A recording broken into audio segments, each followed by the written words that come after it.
orang-orang sadarlah.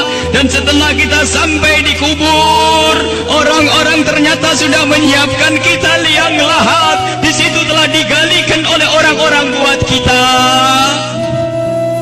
Dan tidak lama kemudian orang ada yang memeluk kita, ada yang merangkul kita, dan itu ternyata rangkulan.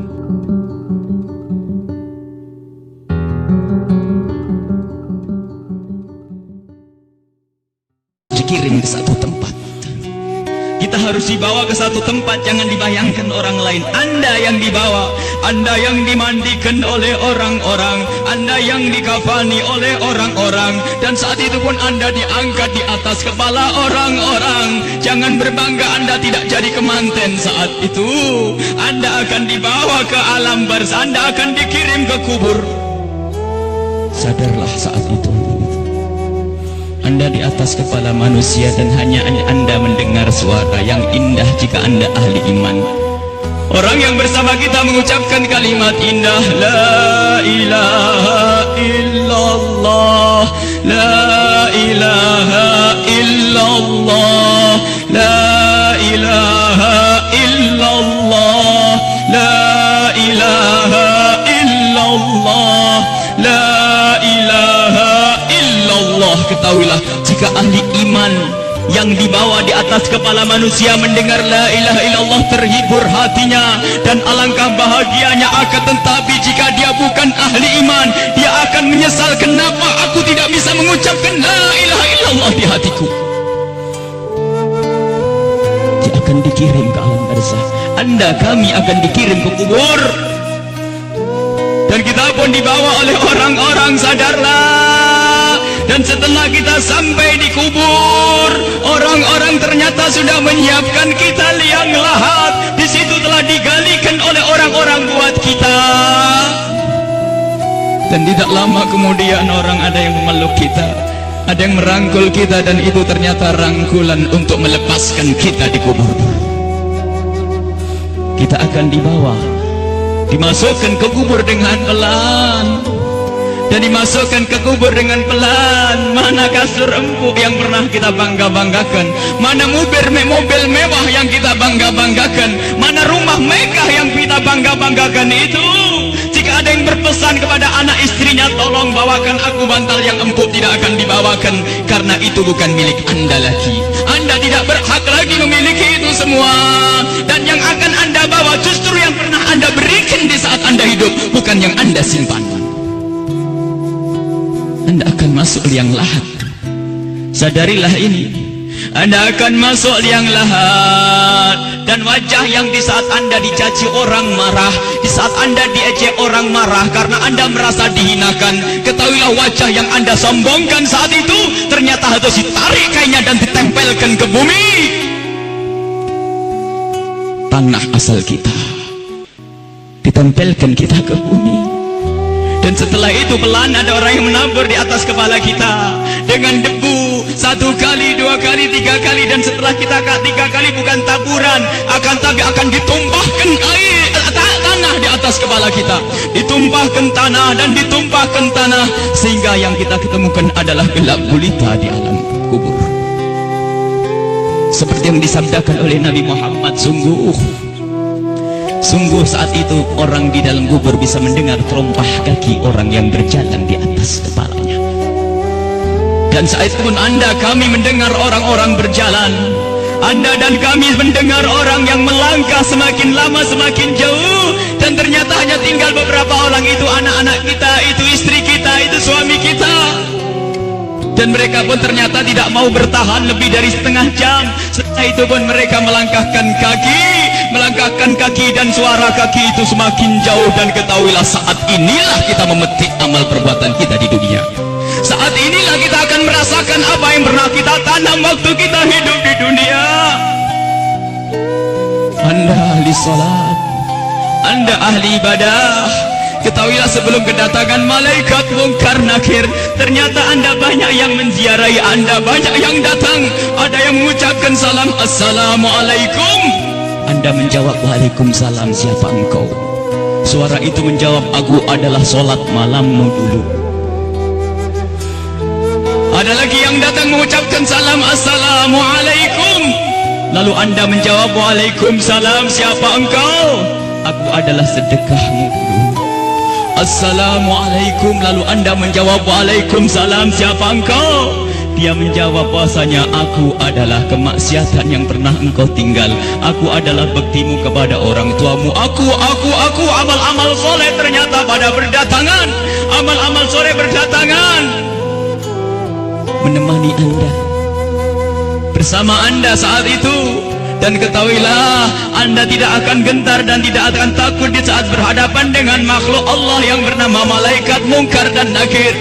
Anda tidak takut lagi saat itu karena Anda ditemani amal-amal baik. Maka di saat malaikat Munkar Nakir datang, Anda pun tidak bergetar, Anda pun tidak gentar, Anda tidak takut. Dan saat itu malaikat pun menampilkan sesuatu yang indah. Karena apa? Melihat orang ini ditemani oleh hal-hal yang baik, sehingga ia pun mengucapkan salam dengan syahdu, mengucapkan salam dengan penuh keindahan, lalu berkata, Man Rabbuk wa man nabiyuk, dan begitu seterusnya. Kami akan ditanya, siapa Tuhanmu, siapa nabimu? Karena di hati Anda ada iman, hati Anda ada cinta kepada Allah dan Rasulnya, di hati Anda ada cinta kepada ulama-ulama Allah. Maka sesungguhnya saat itu lidah Anda akan mengucap begitu mudah. Anda akan menjawab dan menjawab dan menjawab. Dan setelah selesai pertanyaan ini, dan inilah akhir daripada ujian kita dari alam dunia menuju alam barzah. Di alam barzah adalah alam perpindahan dari alam dunia ke alam akhirat nanti. Maka ini adalah alam akhir ujian, dan setelah itu kalau lulus mendapatkan surga, kalau tidak lulus dia mendapatkan siksa. Setelah malaikat bertanya dan lulus, Anda ditanya, dipanggil malaikat rahmat, malaikat pemberi nikmat. Wahai malaikat pemberi nikmat, ini adalah hamba yang soleh, bawalah ini ke surga dan beri nikmat sampai dibangkitkan nanti. Akan tapi sadarlah, di samping sana, di kubur yang satu sana, ada di samping kita ada kubur, di samping Anda ada kubur. Dan di saat orang ini dikubur dan ditinggal oleh keluarganya, ternyata saat itu telah berdatangan sesuatu yang sangat mengerikan, dengan suara yang sangat menyeramkan. Seseram-seram suara di dunia tidak pernah didengar seperti saat ini. Suara yang sangat mengerikan dan menyeramkan, ketahuilah. Lalu orang ini bertanya, siapa engkau? Suaramu sungguh mengerikan. Suara itu menjawab, aku adalah zina yang pernah engkau lakukan dulu. Suara lebih seram lagi. Lalu orang ini bertanya, siapa engkau? Aku adalah tali persaudaraan yang pernah engkau putus dulu. Siapa engkau? Aku adalah salat yang pernah engkau tinggal. Siapa engkau? Aku adalah durhakaku kepada suamiku. Siapa engkau? Aku adalah tempelengan kepada istrimu. Siapa engkau? Aku adalah dusta, dan seterusnya dan seterusnya. Kalau orang ahli maksiat sungguh saat itu ditemani oleh amal-amal jeleknya, dan saat itu sudah takut dan takut dan takut sebelum kedatangan malaikat Munkar Nakir. Semoga Allah menjaga kita dari didatangi oleh amal-amal jelek. Akan tapi kita semua punya amal jelek. Ya Allah, ampuni dosa kami. Jangan sampai ini semua hadir di saat itu. Ya Allah, ya Allah. Kemudian malaikat Munkar Nakir datang. Bagaimana ya kalau ini kita? Malaikat Munkar Nakir datang dan bertanya. Rupanya orang yang sudah ketakutan ini melihat malaikat semakin takut, sehingga ditanya tidak bisa berucap sepatah kata pun, tidak bisa mengucapkan apa-apa. Dan saat itu malaikat memukul, menyiksanya. Dan ketahuilah, pukulan malaikat ini seperti yang disebutkan dalam satu hadis, jika dipukulkan ke dunia, maka dunia ini akan hancur dan isinya.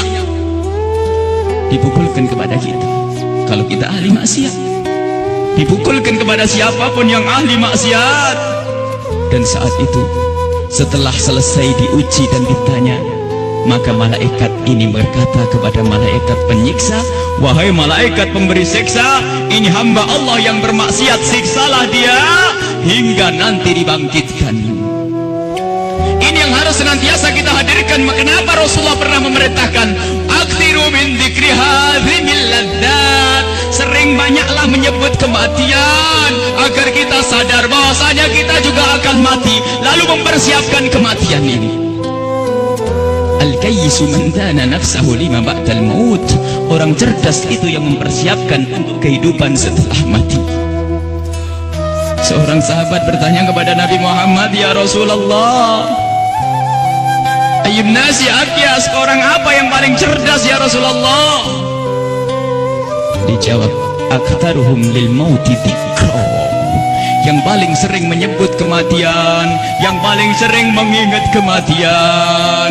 Wa ahsanuhum lima ba'dahu istidada. Yang paling banyak untuk mempersiapkan setelah kematian itu adalah orang-orang cerdas. Dan ketahuilah, siapapun yang selalu ingat kematian itu akan semakin indah tingkah lakunya. Jangan dianggap kalau ingat kematian orang ini akan cemberut. Jangan dianggap kalau orang kematian dia akan selalu muram. Tidak. Orang yang selalu keingat kematian akan semakin indah di dalam berinteraksi dengan sesama. Dia tahu bahasanya senyum kepada istri itu pahala, maka dia akan sering senyum. Dia tahu bahasanya menghargai suami adalah pahala, maka dia akan menghargai suami. Dia ngerti bahasanya tegur sapa, sopan santun, saling kasih dan cinta kepada tetangga itu menghadirkan pahala, maka dia akan bersopan santun dan bersaling kasih. Maka orang yang sering mengingat kematian itu akan menjadikan dia semakin baik di dalam kehidupan ini. Kalau ternyata ada orang mulutnya tajam, tangannya suka mukul orang, yakinlah bahwa dia lupa bahasanya dia akan mati, atau ingat mati tapi tidak sadar bahasanya itu semua akan dituntut setelah kematian. Maka mari kita mengingat kematian agar hidup kita semakin indah di dunia ini. Semua yang kita lakukan di dunia ini akan kita petik buahnya di akhirat. Udhkuru aktiru min dzikri hadimil ladzat. Hadis yang diriwayatkan oleh Imam Tirmidzi dan Ibnu Hibban. Bahasanya, perbanyaklah engkau menyebut kematian. Bahkan banyak sekali Rasulullah memerintahkan satu amalan tujuannya agar mengingat kematian, termasuk ziarah kubur. Fa innaha tudzakirukumul maut, karena ziarah kubur itu mengingatkan orang-orang yang mengingatkan kita kepada kematian. Menyebut orang yang telah mendahului kita dalam iman, mengingatkan kita kepada kematian. Membaca manaqibnya orang-orang saleh itu juga mengantarkan kita agar ingat kematian. Bisakah kita menyusul kepada Imam Syekh Abdul Qadir Al-Jailani? Bisakah kita bisa menyusul Syekh Al-Imam Al-Haddad? Bisakah kita menyusul Sayyidina Al-Baqi Al-Muqaddam dan seterusnya? Ingatlah kematian. Bahkan sampai di saat hendak tidur Rasulullah selalu mengingatkan, hendak tidur ingatlah mati, hendak tidur ingatlah mati. Sehingga disunnahkan kalau orang hendak tidur menghadap ke kiblat sebisa mungkin, lalu meletakkan pipinya di atas telapak kanannya sebisa mungkin. Kalau tidak dibalik, yang penting menghadap kiblat. Dan saat itu jangan lupa untuk membaca zikir, membaca subhanallah seperti yang diajarkan oleh Rasulullah kepada Sayyidat Fatimah Az-Zahra, membaca subhanallah 33 kali, alhamdulillah 33 kali, Allahu Akbar 33 kali, dan membaca doa-doa yang lainnya hingga mata ini tertutup, tertidur dalam keadaan berzikir. Ketahuilah orang yang tertidur dalam keadaan berzikir, jika ia dibangunkan kembali oleh Allah sepanjang ia tidur, ia mendapatkan nilai pahala. Dan di saat tidak dibangunkan kembali, jika tidak dibangunkan kembali oleh Allah, maka ketahuilah saat itu dia mati dengan husnul khatimah. Husnul khatimah, mati dalam keadaan iman. Maka dari itu, ayo kalau hendak tidur persiapkan untuk mati, karena kita tidak tahu bisa bangun kembali atau tidak kita di saat kita tidur. Apakah bakal dibangunkan lagi oleh Allah atau tidak? Sungguh orang tidur seperti orang mati. Digunjing orang, tidak tahu barangnya, diambil tidak tahu, dan seterusnya. Dia adalah seperti kematian. Maka dari itu kalau hendak tidur persiapkan untuk mati. Jangan sampai kita lelap dalam tidur di saat kita lagi asik mendengar satu lagu, katanya lagu pengantar tidur. Apakah tidak takut jika anak kita lagi mendengar satu lagu pengantar tidur, tak taunya anak kita tidak bangun lagi? Kita tidak tahu ternyata yang didengar adalah hal yang semacam itu. Mau kemana dia nanti? Mau tidur bermaksiat, mau tidur gunjing orang, mau tidur memutus tali persaudaraan. Apakah dia yakin bahasanya besok pagi akan bangun?